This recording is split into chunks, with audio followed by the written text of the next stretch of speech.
First of all, I'm Jill Sternheimer. I'm the Director of Public Programs. Our official partners, New York Presbyterian and Pepsi, for supporting the summer at Lincoln Center. We want to give them a thank you. And we want to make sure everyone has marked their calendars to join us on Tuesday, June 25th, when we're opening Midsummer Night's Swing this season with Vince Giordano and the Nighthawks, who actually were here at the very first Midsummer Night's Swing. So we're going to begin the night with the beginning foxtrot lesson at 6:30, so hopefully we will see most of you there. We're so thrilled to present this panel discussion, and we want to welcome the Swedes in NYC here that are here for the whole weekend.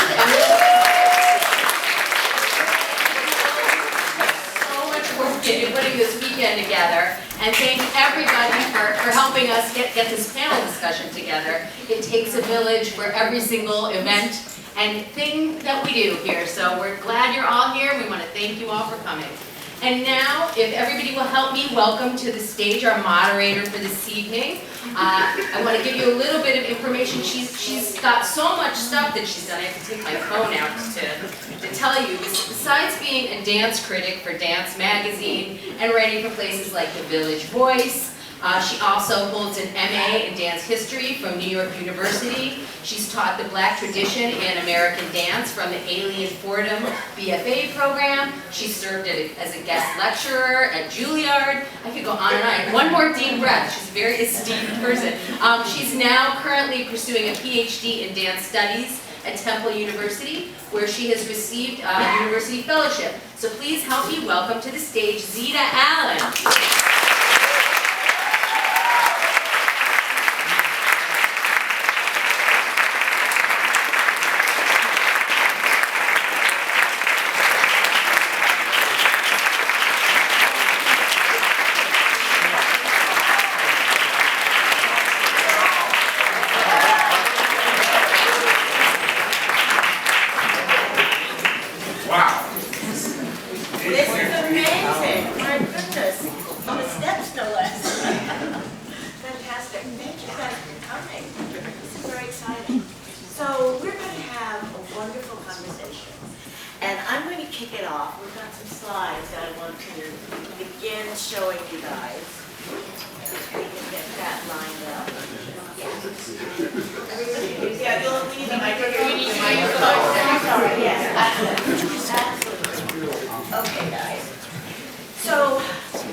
Too academic. I'm going to try to go as quickly as possible with the background slides.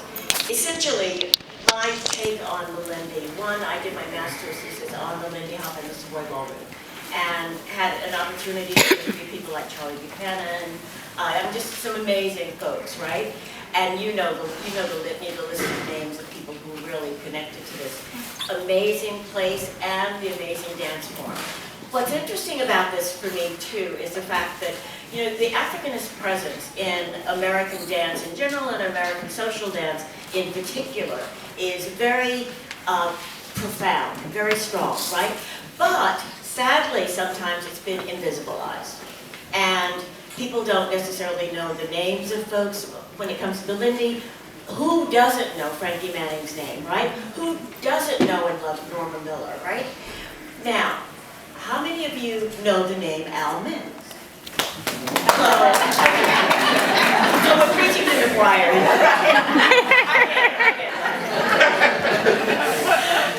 So the beautiful thing about this, though, I want to give you a little context, and this is what this slide presentation is really all about, and some of the things that you'll see Al talk about, and you'll hear the panelists talk about as well, will really give you a sense of that. But before I do that, I want to let you know who these absolutely amazing folks are. And I'm sure you know some of them already, right? Denise Harris is Alnev's daughter.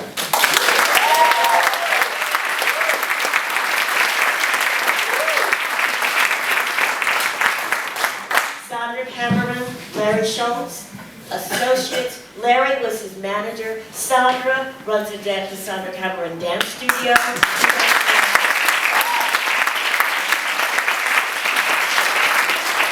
Grecki studied with him and teaches as well, right? I wouldn't try to correctly pronounce his last name because it would sound way too pretentious, but Lennart Westerlund.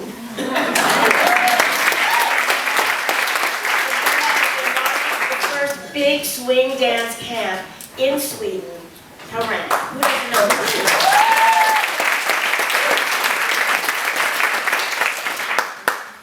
Walk you very quickly through these because I wanted to sort of set a sense of, just give me a minute to give you a sense of context. Although many of you probably have this sense, I just want to make sure. And we'll start with the fact that the time that the Lindy Hop came into being, right, was a very difficult time in America. It was a fraught time, right? We're talking, we don't have to go back to look at the Africanist presence. We don't have to go all the way back to slavery and the emancipation and all of that. But we do need to look at Reconstruction and the things that were happening around that time, right? Because what was happening then? Reconstruction was a very cruel, difficult time for blacks in the South. And as a result of the domestic terrorism that you see pictured on the screen, a lot of folks left the South and moved to urban centers where life would be safer, life offered more promise, life offered better jobs, and things of that sort.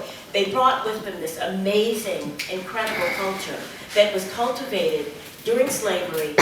And, you know, the Africanist presence has these roots that go as deep as you can possibly imagine. And some of the branches on that tree are called, in terms of the culture and the dance, are called the cakewalk, the black bottom. I mean, you can just list the names of some of these amazing dances that came out of the culture, right? That really shaped what American dance looks like. And American dance was exported to the world from this birthplace. Okay. Along with this domestic terrorism, I'm having trouble getting to my next slide. But, oops, let's go back to it. This domestic terrorism, there was a great migration. There was a period in the South when the KKK, the Ku Klux Klan, peaked its membership at 4.5 million in the US, mainly concentrated in the South, right? So folks left. 6 million blacks left the South between 1900 and 1960. The Great Migration lasted for a very long period of time. I'm a product of it. My parents left Texas. We moved to New York. My dad was a political science professor. It was really important to get out of there. He was threatened by cops whenever he was on a road that wasn't a regular federal highway. So the South was not always a very pleasant place. Now, the Great Migration led to an incredible cultural explosion because it wasn't just blacks migrating from the South, it was people coming from the Caribbean, people coming from everywhere and landing in these amazingly fertile areas of big cities. And in those fertile areas of big cities, what happened? The culture exploded. Some amazing things developed. Talk about literature, talk about dance, dance in particular. And the folks came and brought with them their culture, the dances that they've been doing in juke joints in the South, in little areas in the South, they came to places like New York, Detroit, Chicago, and started incredible communities, and those communities had cultural hubs that they were able to enjoy, and one of the biggest cultural hubs was the Savoy. And at the time that blacks could go to the Savoy, there were places like the Cotton Club, there were other places like that blacks could not go to. They could perform in them, but they couldn't go to them. The Savoy was unlike those other places. Blacks could go there, enjoy themselves. Interestingly enough, do you guys know the names of the people who owned the Savoy? Mo Gale? Okay, all right, great. Dance there. Stand up. Let's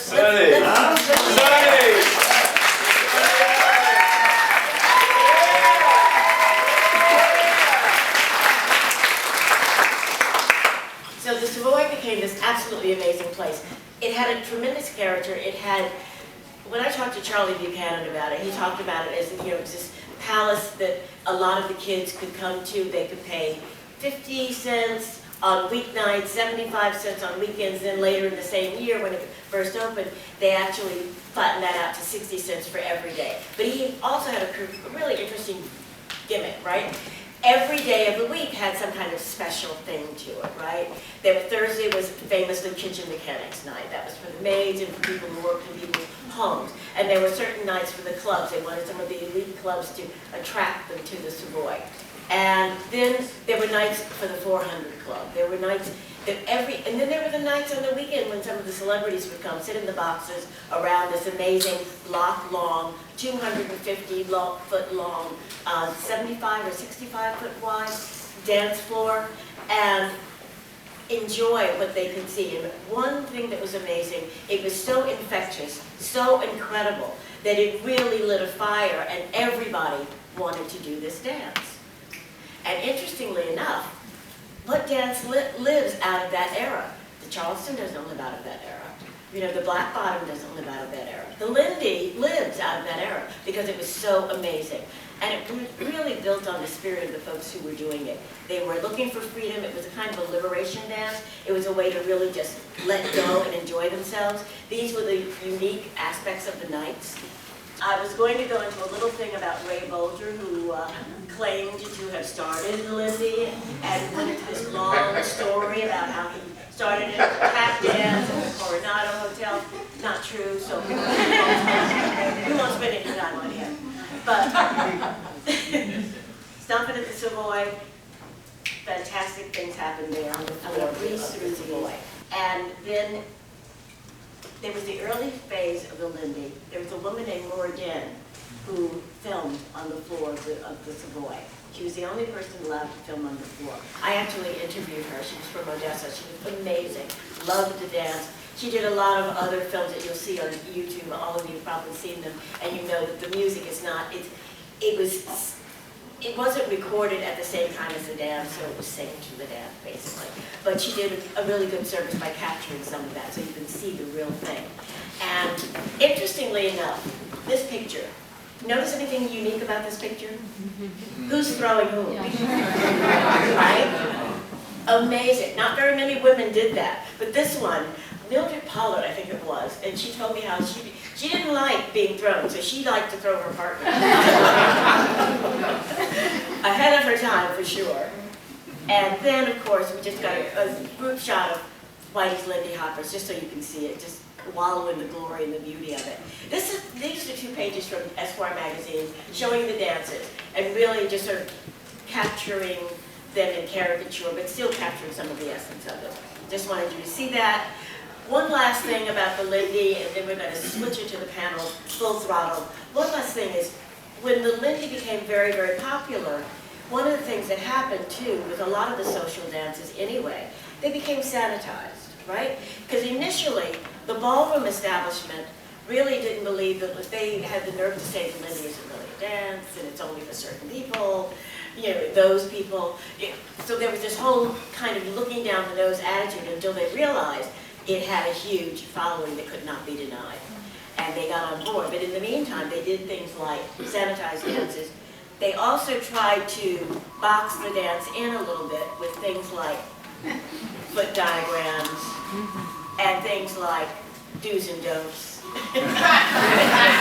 Things that you can do, you can't do, where take a breath meant. Some amazing stuff. I think this was an Esquire magazine.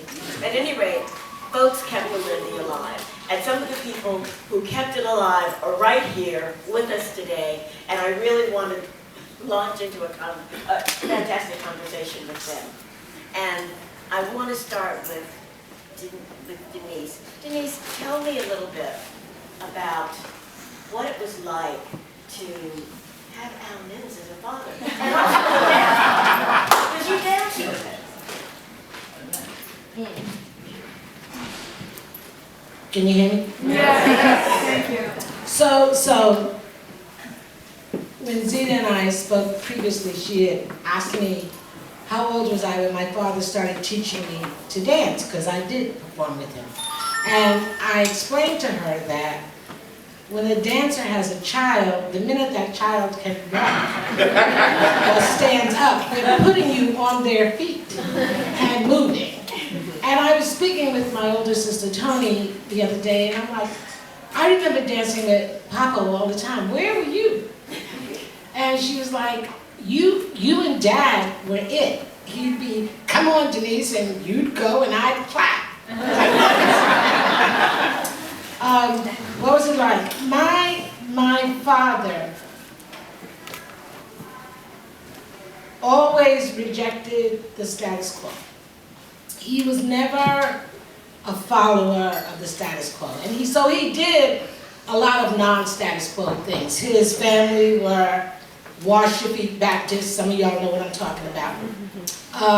And so he became a dancer with his mother totally having his back.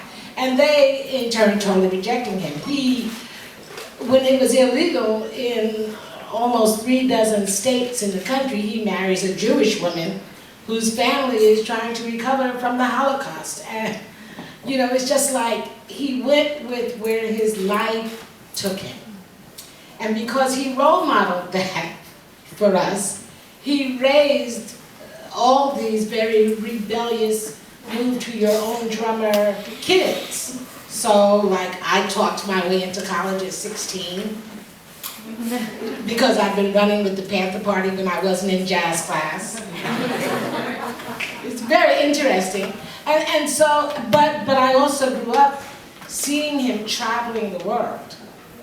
And so the impact that has on you as a little black kid who, you know, one minute you're watching the news and black youth are being hosed and chewed on by dogs, and your dad comes home from Nigeria with this whole other idea and worldview that was so expansive. And so I didn't have a normal life. The thing that he would always say to us was, don't be common. That was his thing.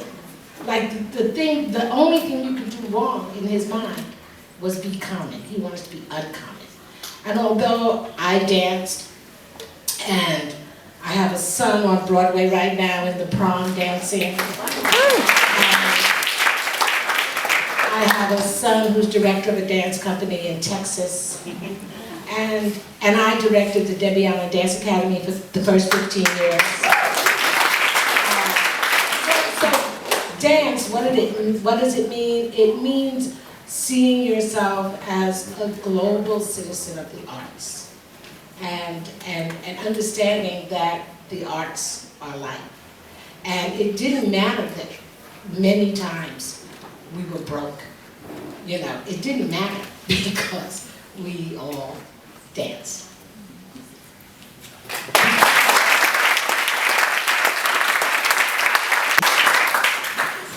And it's that I want to show you. I want to show you something that, okay. Oh, thank you so much. You see,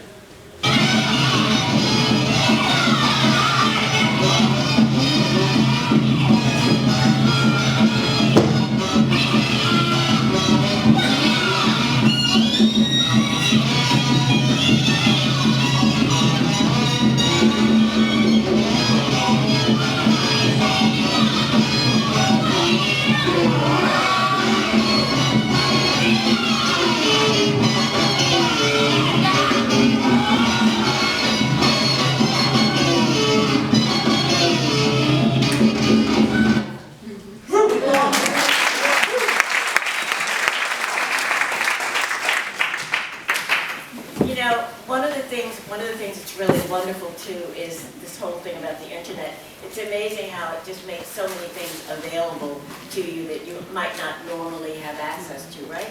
Or a couple of years ago might not have had access to. So there's one thing that I think is really wonderful, and I want to share that with you. And that's Al talking about his early years himself. It's really wonderful to listen to. So let me just make sure I'm queuing it up to the right segment of this tape. And here we are.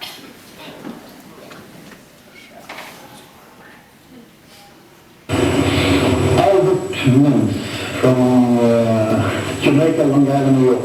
Right. Well, what kind of stuff are we watching at the screen? Right now, you were looking at a clip from the film Health Department. The dance is called the Lindy art. From what year? It was developed in the late, let's say about 1929, and it developed through the years, and about 1937, it took to the air. We started putting aerials into it. And then you were a youngster? Oh yeah, I was 17 years old. And today you are 64. And still a dancer? Still a dancer. What makes you dance? Tell me what's your line with dancing? I've always liked it. I mean, I don't know why. I started dancing when I was 5 years old. In New York City? In New York City, in the streets. And commonly, people would give them a circle, little kids, and we'd just clap our hands. Like that? Mm-hmm. Yeah, and dance. And we collect money, and then after, it was during the Depression, and after we got all we could off of that corner, we'd go to another corner. And then at the end of maybe about 2 hours or so, one corner to another, we'd sit down and divide the money that we made. But what kind of dancing? What was it? We did the Charleston. No, Jitterbug then. Came later. Yeah, we did the Charleston, we did the Snake Hips, we did Black Bottom. Well, those kind of dances. Of course, I mean, they don't mean anything today. But only the Charleston is recognized still. Nice to hear from him. Now, Sandra. You had a really Microphone. Oh, sorry. Get caught up in the moment. You had a really special relationship with her. Talk about that a little bit.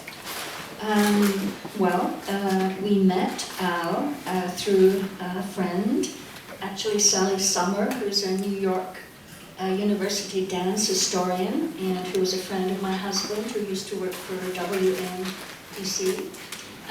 And he did many stories on the arts and a lot on dance. So she invited us up to Harlem to Mama Lou Park's event.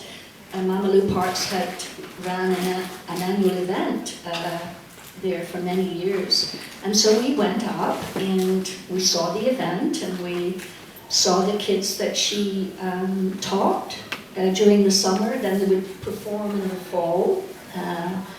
And this was 1981 in the fall, and it was lovely. That was fine, and then we looked on the floor and saw Almond's dance, and he blew us away.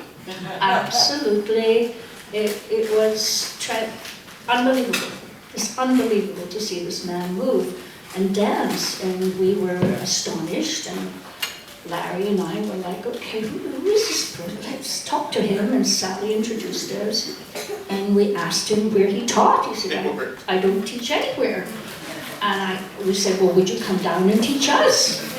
And he said yes. So he came down to my studio and he began teaching Larry and Paul and me. And when I began to work with him, I said, okay, now, what is the count? What is the count? And he looked at me and he said, what is the what? I said, the count, is that a 4 count, a 6 count, an 8 count? He said, listen to the music, just listen. Al never counted. And we had to teach Al so he could teach how to count. And he refused. He wasn't alone, right? I mean, a lot of Lindy helpers didn't like to count. Yeah, it was just a matter of feeling the music. Sonny and Larry would fight all the time. There is a great Savoy dancer in the crowd. It's Sonny Allen right here. And so Al came down and taught, and on one of the Saturday afternoons, 4 of the whitest people I have ever met walked into the studio, and one of them is here tonight.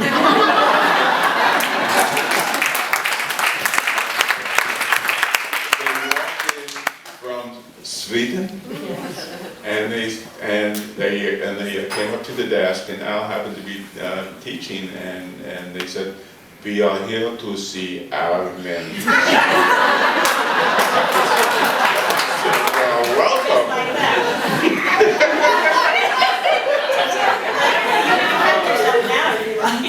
Sorry? You can defend yourself now. Well, sure, I need to defend myself first of all. No, it's true. I mean, we had never been in America before at the time. When I grew up, America was a dream country, you know. It was everything came from America and Sweden. And then when this dance came in front of my eyes through books and films, then of course that was the moment to come to America for the first time. So we were 3 of us, and it was very exciting to come here. And at that time we were specifically on the lookout for the Lindy Hop. And we had read Marshall Stern's Jazz Dance, and the only 2 names that were seriously mentioned in the book as a reference to the Lindy Hop, that was Leon James and Albert Mills. So we had this telephone book, like some other people coming here around the same period of time. You started with a telephone book. We were lucky, Sandra, that your last name starts with a C. Studio Sandra Cameron, yeah, and that's where we met Al. So I also remember this, not exactly when we came in there, but we were very serious when we came. I don't think we were smiling very much. We were, I would say, we looked upon the dance as something scientific at the time, which is so far away from its nature somehow. That's how we were. We had that mindset. So it took a while, but gradually we understood that it was about something else. And Paul, you have very good fortune of working with them as well. Talk about that. Yes, I had the opportunity because I met Al through Larry, and Al was a great person. As first, his quality of dancing was, I would say, as opposed to, because you know Frankie and Al, so the difference I saw in his dancing, because, well, I met Al first, he had a lyrical quality to his movement. His body was different, you know, and his expression of dance was different. And when he would teach, let me give you an example. I was in the room with him, and I had asked him if he would teach me the boogie woogie. Now, he was very funny. He said, "Boogie woogie? Why did you want to learn a boogie woogie?" I said, "Well, my mother danced in the 30s, and she always talked about it, and I wanted to know what that was." So I'm standing in the room, and he proceeds to walk around me. And we're only the 2 of us in the room, and he's walking around me, and I turn around, and he stops, and he says, "What you looking at?" What he was doing was, he was brilliant at expressing the woman's movement. I've never seen a dancer express that like that.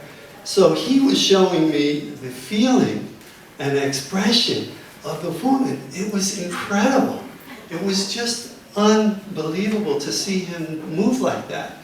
And then he would proceed to show me, you know, the dance and the same thing, no counting, just music, and do it. And the other thing that is embedded in my brain, he always would tell me, "I'm going to break your back."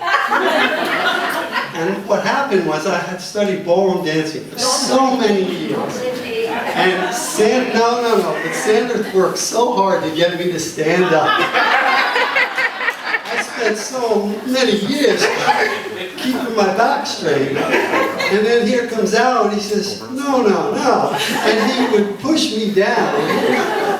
To one point I was swinging, he was teaching me this swing out, which was new, and he kept pushing me on my back. My face was so close to the floor. I was saying, "Al," no, he said, "Lower." I said, "Lower? I'm going to be touching the floor in a minute." But these experiences were phenomenal. Just one other one, just very brief. One day at the studio, we had an aerobic teacher. Now, the teacher didn't show up for the class, so Al happened to be teaching the same day, but he had to wait an hour. So he's in the lobby, and he's looking, and Sandra scrambled around, and I was managing the studio, and she's, "We don't have anyone to teach the aerobic class." And Al overhears her and says, "I'll teach the aerobic class." So I said, "What?" So when Sandra says, Al, I said, Al said, I'll do it. He went in that room. I have to tell you something. Those women were dying in that room. He was doing Charleston and squat Charleston. And then he was doing all of this hip stuff. And these women were looking at each other. They came out of there soaked. And I remember them coming over and saying, is he going to be here next week? I said, no, the regular teacher's back. Incredible, just incredible. I mean, incredible energy and really fun person. Just to give you another taste, right? I'm going to show you another video, really to capture that smooth quality that we talked about.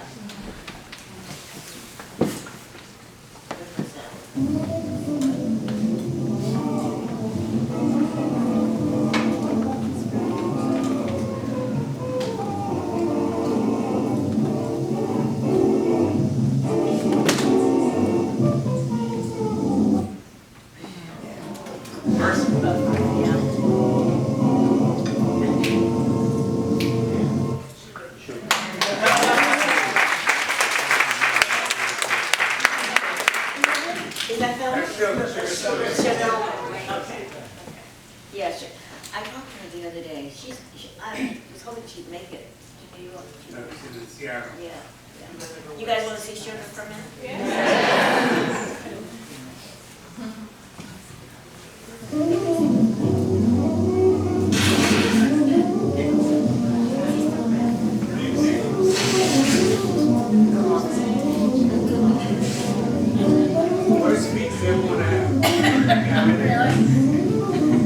Did you guys hear that in the back? No. Sonny said he's got the worst friend you ever want to have. If he stepped on the back, he couldn't walk. That was Nick. Hell of a hole. Beautiful.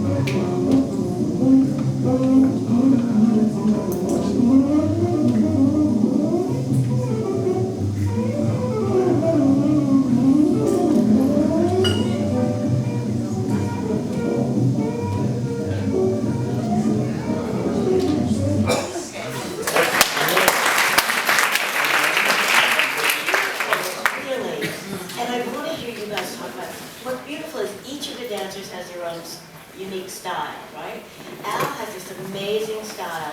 Sometimes it looks like he's just skating on the floor. It's incredible. Talk about that.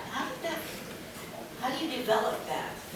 Well, he actually says in the next Microphone. he actually speaks about that on the next piece in Sweden when he's being interviewed, and well, you'll see it if you want to hear from the man himself. Better than from me, he tells you. That's part two, and he Let's do that. talks Part about two. that Yeah. beautifully. Okay, here we go. Let's do this. I think I've got it queued to the right place. That's the best thing to do. Trouble. That's right. Oh, wait, no, I'm going to move it a little bit. Hold on a second. 418. There's nothing in the world for me anymore. I'm old and I'm useless. I believe you're useless. I'm jumping ahead, so I'm not going to show this just yet. This is just talk about retiring and whether he should even consider the idea of retiring, which is just out of the question. But we'll talk about. You turn Yeah, it here we down. go. Yeah. Point three. Is it too loud? Yes. Where's the second? I got you. Okay, good, thank you. And But then you a have little bit till you can get it down, because it is too loud, so long. I don't think it's, they set it up so it's controlled by them. Can I do it now? many stories all over the town. Brooklyn, the Bronx, Long Island. And the big bands were well supported. But during World War II, there was a musicians' strike. And the musicians stopped playing. And that caused the downfall of the large orchestras. What about the discus? Could you stand it? Or what? Or the discotheques and all disco dance? Well, disco dancing is fun. Disco dancing is a kind of dance which is an individual thing, has nothing to do with a man and woman dancing, looking to each other's eyes, and sharing the dance feeling together. It's strictly personal. It's egocentric. Is that age? Is that times? That's all around the world, yeah. I mean, you see people dance, I've seen girls and fellows to get on the dance floor and dance around where maybe they can see themselves in a mirror. And they just dance in front of the mirrors. Finally, he's dancing for 60 years now, and he would be dancing for another 20 years if I can still walk. No thoughts of retiring? No, it's ridiculous to retire. Retirement means you've decided that there's nothing in the world for me anymore, that I'm old and I'm useless. I believe you're useless only when you think you are. I mean, I don't believe that there's any, with all the experience that anybody can get by the time they're 60 years old, I believe that maybe you can't do your profession that the one that you had before, but there's always something that you want to do that possibly you might have become a great success at it, but at least this time you can try. Because you're on your pension, but you sit back and say, well, I'll try anyway. So if you're the pensioners in Sweden and Europe, you would give them advice, step up dancing. Step up dancing? Is that it? Sure. Keep on moving, don't stop on moving. Keep on moving. Keep like the saying, as they used to say, keep on trucking.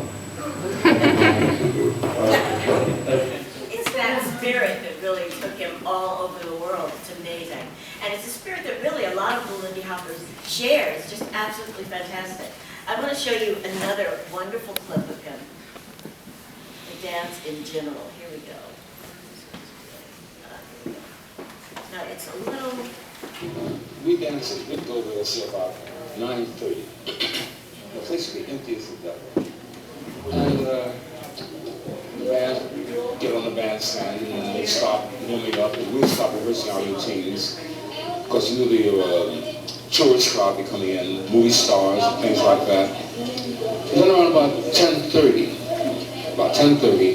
all of a sudden the place would be crowded. And see, the Savoy Ballroom was a spectacular place. It was a block long with 2 bandstands. And the floor was something out of this world. The floor it was made of 3 layers. 1 layer of springs and cork on top of the layer of springs, and then this highly polished floor. And when I say bounce at the Savoy, you didn't have to dance. All you have to do is people stand in front of the bandstand, and the floor actually pushed you up and down from the rhythm of people patting their feet. I did a show with Johnny Carson, and he said he was amazed at how jazz dancing had somehow or other been obliterated from the American scene. And here in America, he said it's the only time that he knew of in history where a country actually stamped out its own art form. Because jazz is American. I mean, originally, let's face it. And here in America, for some reason or other, it was stamped out.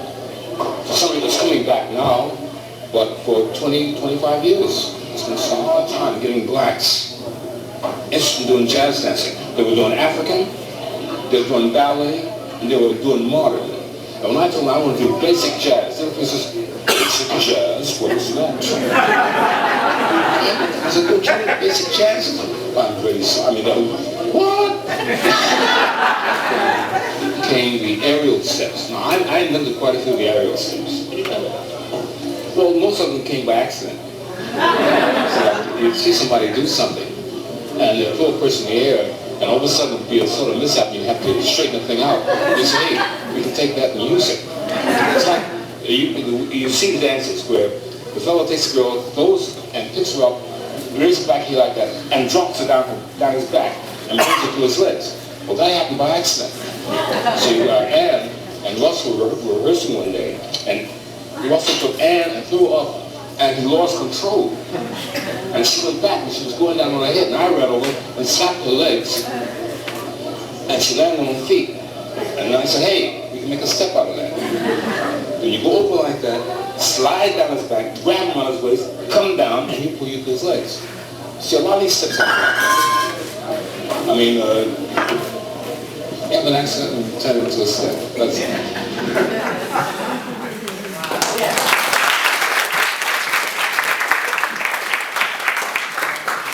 Now, I want to bring Lennart back in very quickly with a wonderful clip that will show you a little bit of what he looked like, oh, not too long ago. Here we go.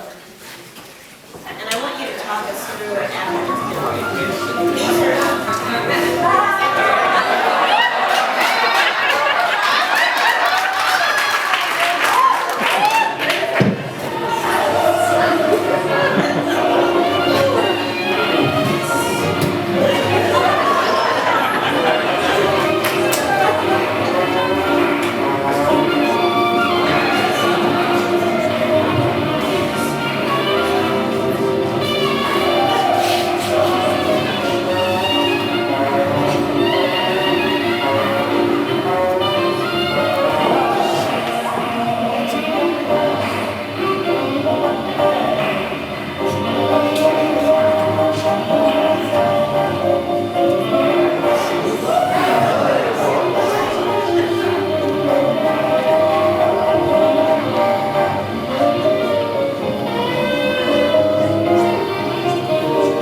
I would say Hälsa Poppin recreated. No, I'm joking. No, this is from 1984. A few months before this, we had met Al here in New York. He came to Sweden in September, October, that particular year. And this is how we danced at the time when he came. So this is nothing that Al has shown us in any way. So it's a 6-count-ish dance that we call the jitterbug. And it had sometimes a lot of air steps, things like that into it. But it wasn't much of dancing really that we could do. So when it came to the dance part, and Al showed us how to dance, we were stiff like logs. Because we didn't know how to do that. But the interesting thing is that Al stayed for a month, and as far as I can remember, he did classes every day. I don't think he had a single day off for the entire period, because there was a big interest in Sweden. When he left, then the big arguments started, what he actually had passed on. And the truth is, and the sad thing is that most of these people, plus many, many more, they never understood that there was a, should we say, an underlying culture, feeling that you had to have for jazz music. It was not about the moves, it was more about the feeling inside the moves. So we were only a few that kind of understood that at the time. And I'm glad that we separated ourselves from the masses in Sweden, because they just took steps from Al like this. But some of us understood, and then we said, okay, we can formulate a group and start to work more seriously and learn as much as we can from the basics, instead of keeping what we already knew and just try to add steps on top of that. And I think that's a key thing, that you have to approach it, and it has to do with the music, that you step into the music as much as you can, and you try to move from what you feel with the music. And that was what Al taught us or showed us. And some of us got a little piece of it, and most people, they just lost it. So that's my memory, and it was a fantastic time when he was there, and he was idolized by us. And at that time, I think Al, he had been teaching at the studio, but I think he also, when he came to Sweden, it was a new country, and we were around him, you know, talking to him and taking him to this place and that place. I think he felt a little bit like he was king, or he was very appreciated. And I think he was a very emotional person, the way I remember it. And sometimes he just sat there when we were around him, and he could start to cry because he was so moved by the whole situation that was at the time.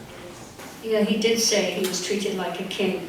He said, my gosh, I'm everywhere. I was in television, they take me here, they take me everywhere.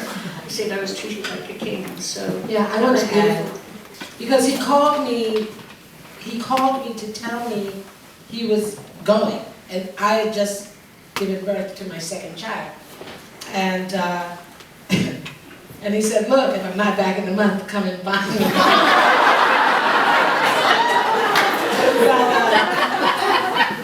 When he came home and he called me, he was ecstatic.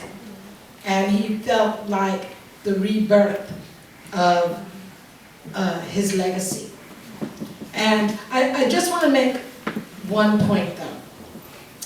And you heard my dad refer to himself this way. He never called himself a Lindy Hop dancer. He called himself a jazz dancer. And so I see a lot of things written about him that refer to him as a Lindy Hop dancer, but he had a vocabulary of dance that went way beyond only the Lindy Hop. And while he definitely made an incredible, everlasting mark on that particular art form, he also danced many other styles. And so I'm not used to calling him a Lindy Hop dancer. I don't think I ever will, because that's not how he referred to himself. I just wanted to add that.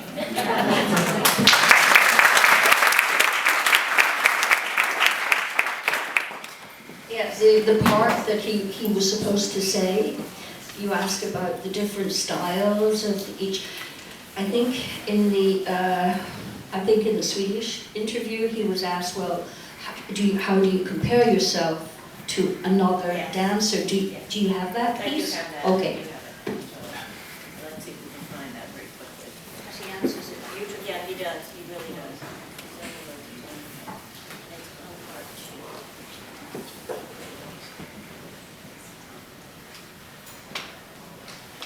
I'm just trying to find where I queued it up, so give me a second. While she's looking, I want to go on. The reason why I believe he called himself a jazz dancer was because he never saw a separation between the art form and the music. And the music was jazz. So he never divorced from that music. That's why he didn't count. That's why he would be the music. If you watch him, he would be the music. And he would be, for me, another instrument that was playing. And quite frankly, I think all great dancers have that in common. I think I have it. Let's see. This is it. On your toes. And you are a swing dancer. I'm a swing dancer. Well, tell me, what's the jitterbug? The jitterbug, I don't know if I should say this. All right. Well, the jitterbug, we call people who just jump on the floor without any knowledge of what you're doing and go mad with the drum and whatnot, and just go and shaking their head and just jump up and down without any control. Because the way I dance. Oh, shame on you.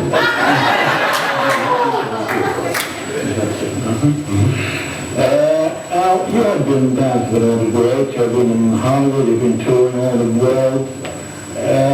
Who's the greatest dancer in all categories? That is an impossible question to answer, because most of your very famous dancers are great dancers. And the thing is, see, not to say that one dancer is greater than another is just very difficult, because each one has his own personality, and each one affects people in different ways. And now see, the thing is, in jazz dancing, in swing dancing, you have no way of comparing tap dancers are, because each one is an individual.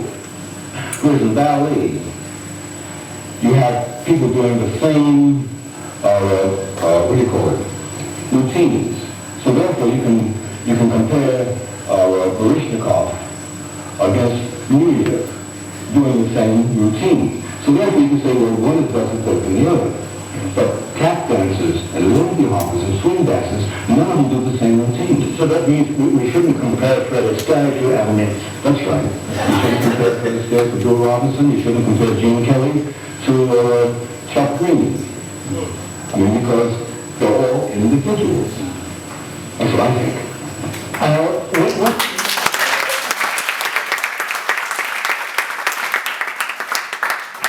Such a wise man. Any thoughts you want to share before we switch into a Q&A? Because I want to give the audience a chance to ask questions. One time Al told me that he said, I wish that I would have tried ballet. I remember him saying that to me. And I said, really? You know, this is a great jazz dancer. But he had such respect. And I remember him saying that and being surprised. He said, yeah, I think I would have liked to do ballet. So his understanding of movement and appreciation for that was like, he understood that, you know, it's like all dance. And one quote from him, and this is from, I think, an interview in the New Yorker in '69, and he said, in jazz dance, said Mr. Mims, the jazz dancer uses his body as his instrument to express himself the way a jazz musician uses his horn.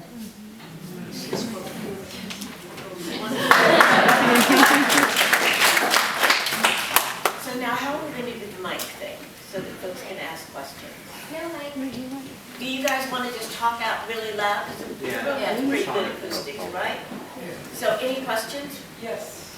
Yes. I have a question about the first, when Al was teaching, what was the first thing that he started teaching the students, the very beginner?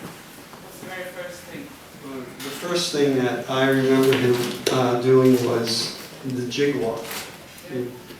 And he would get everyone to feel the rhythm with the jig walk. And that was his the very first thing he would show and start with. That's when he started with me. I can just add, when we never took classes really when we were in New York 35 years ago, because we were just around looking at all kind of things, but we spent a lot of time. But when I came to Sweden, he started with the swing out. Oh. Yeah, straight away, twists for the followers. It was not about the back rock for the follower or something. It was just straight into the swing out, twist, twist for the followers. And no counting? No, we were asking, but it never worked out.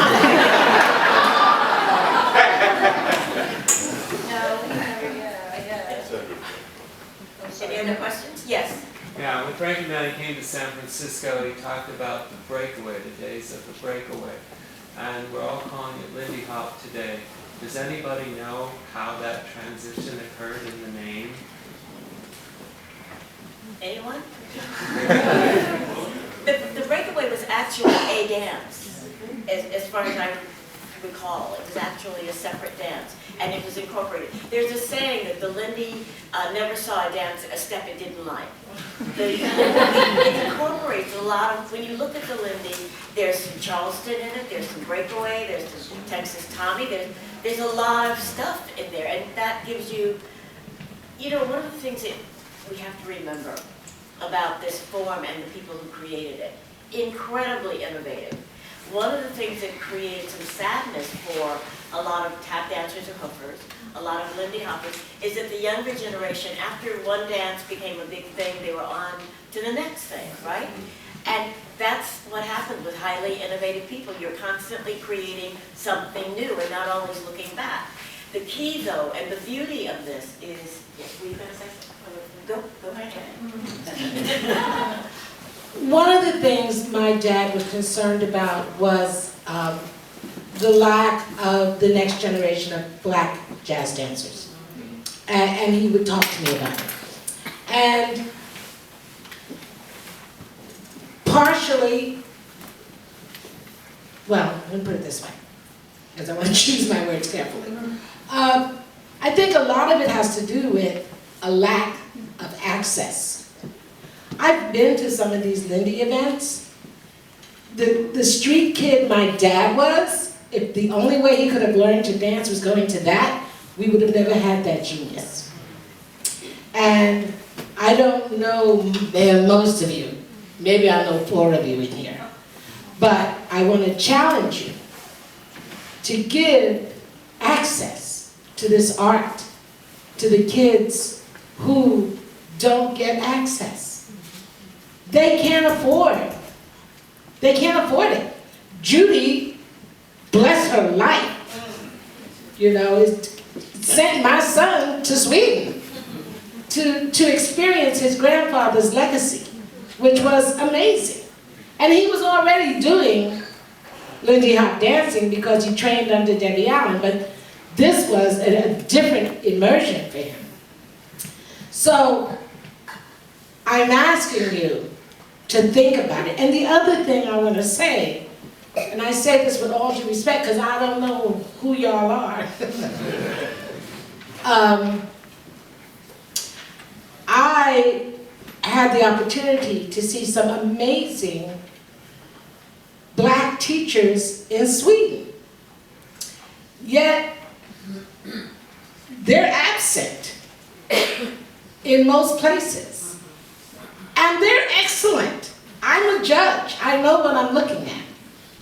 And I think it's partially because, okay, I'm getting ready to go out there, but I think it's partially because you go with what's familiar.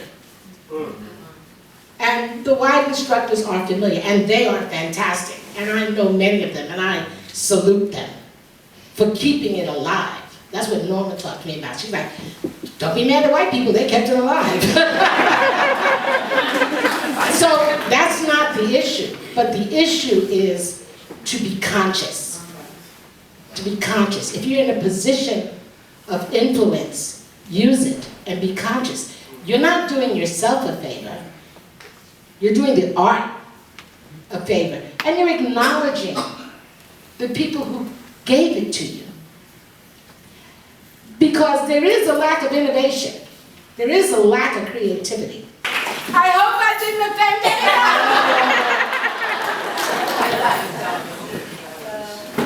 That's wonderful. I have something to say. Yes. I'm neither black or white.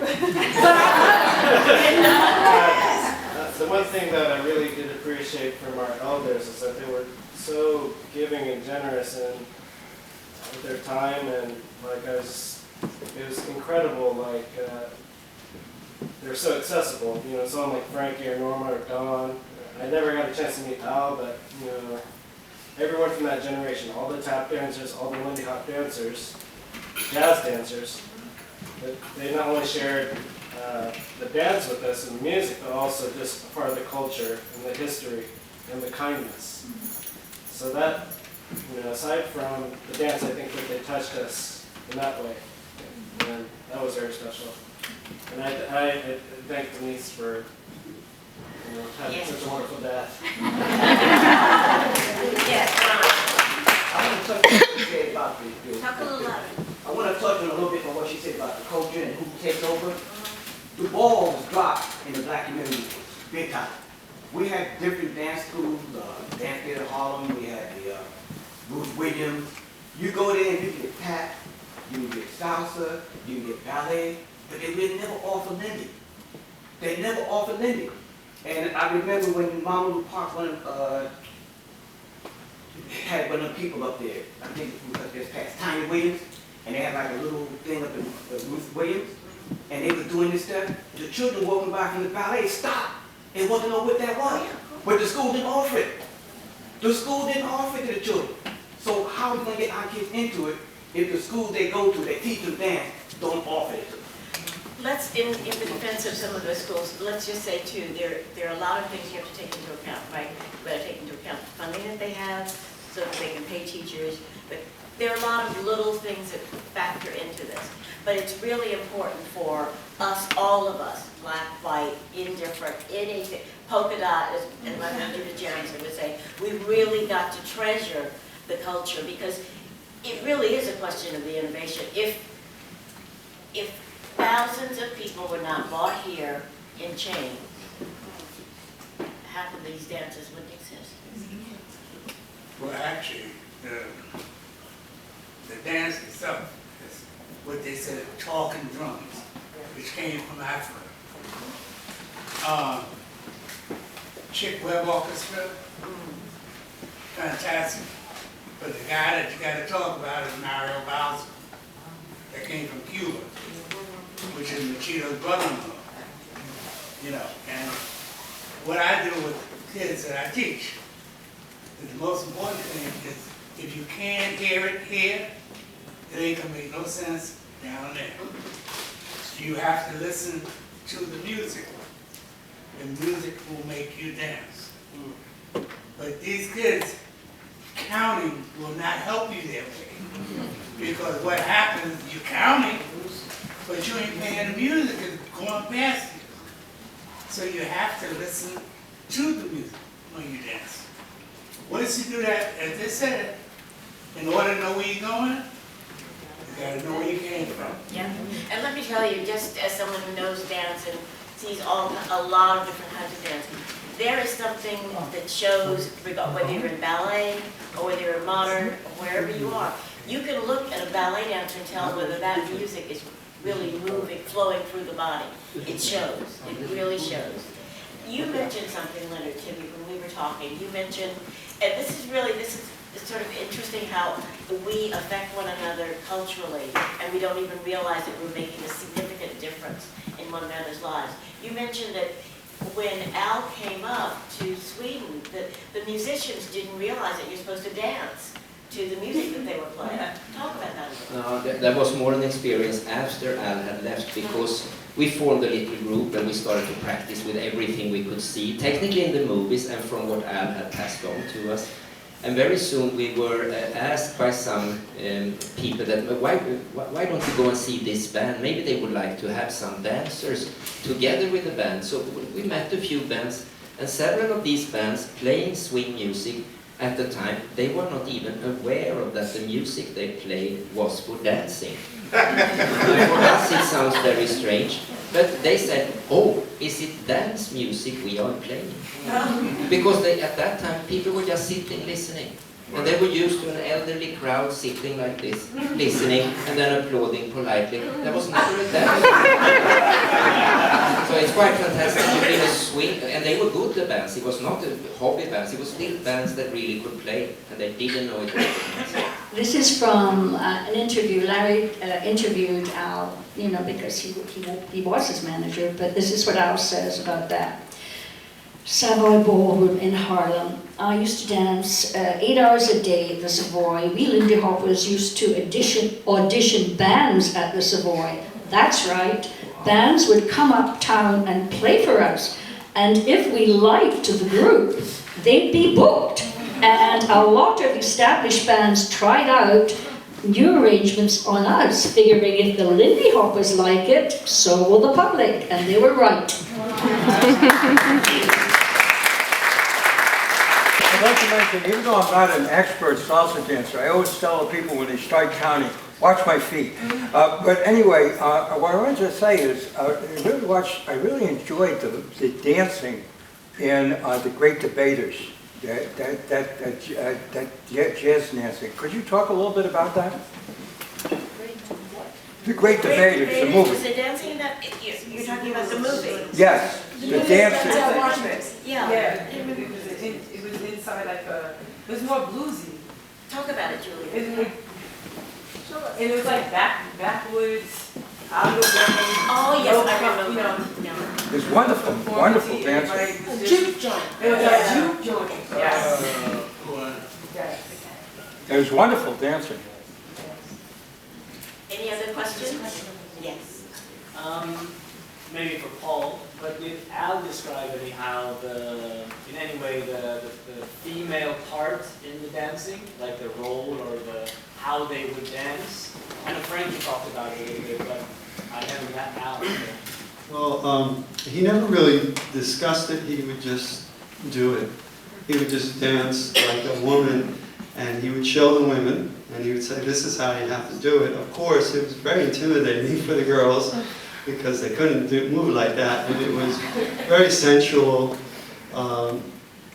And he would just show it and keep showing it and just trying to get them to understand that this is the expression, this is how you move as a woman. And yeah, that was it. He didn't have a way of, per se, you know, other than showing it and dancing it himself over and over for the class. But did you experience a difference from dancing? Did you dance with Al as well? Like Sure, you absolutely, did sure. you experience a difference from dancing with Al versus Frankie? Oh, of course. I Yeah. mean, they had their different personalities. Totally, but totally different interpretation of the dance. I mean, yet, you know, it is the same dance, but it's not the same dance as it's danced with each of them. They're all different. Maybe something that could, Al mentioned to me that he admired a dancer called Snake Hips. Yes, Snake Hips Tucker. And he said that that dance inspired him. And maybe in some of the clips you've seen him do shakes and all. I can see that, you know, and in his dancing he applied that. Like he saw that that's something he liked in his own, and he was capable to do that because he had that type of body to dance that way. But Frankie, on the other hand, had a different expression of the woman. And he would give a general idea by showing, well, you could do this, or you could do this with your hand and this. But Al was very different in that respect because he was very fluid. You have to understand it's a different quality of movement, and he could express it beautifully. But, you know, to teach that, you have to be a brilliant dancer to get that right there. But you can watch it and keep watching it and try to pick that feeling up, and maybe you can eventually get the idea of it. But by dancing with him, you could feel something. My wife Carol got an opportunity to dance often with Al, and dancing with him, you know, is a different experience. That's another way to pick up the feeling, you know, and that's.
I just want to add one thing in connection to this, which is interesting for us because we can't understand that today.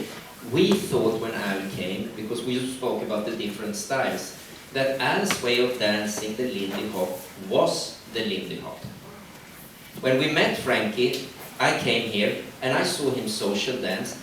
The way he danced, I thought it was not the Lindy because it didn't look the way Al had danced. So I asked Frankie after a dance, I knew him a little bit, I said to him, Frankie, what you just did on the floor, was that the Lindy Hop or was it another dance? And today we can't believe that because we understand that it's about individuality and interpretation of the music. But at that time we didn't have that understanding.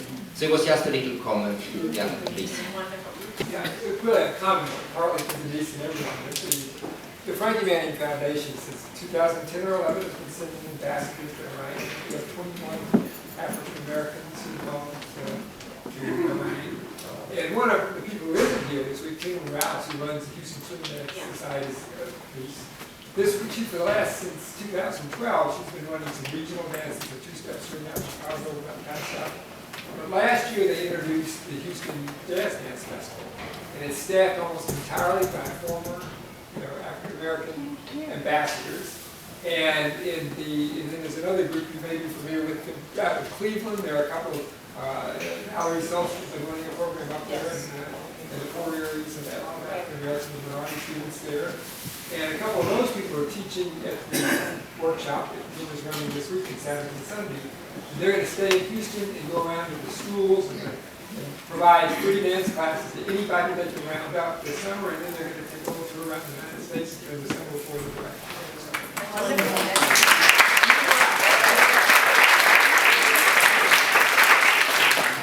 So it's time for us to begin to wind down, and I want to thank all of you for coming and for participating, and especially our absolutely wonderful guests.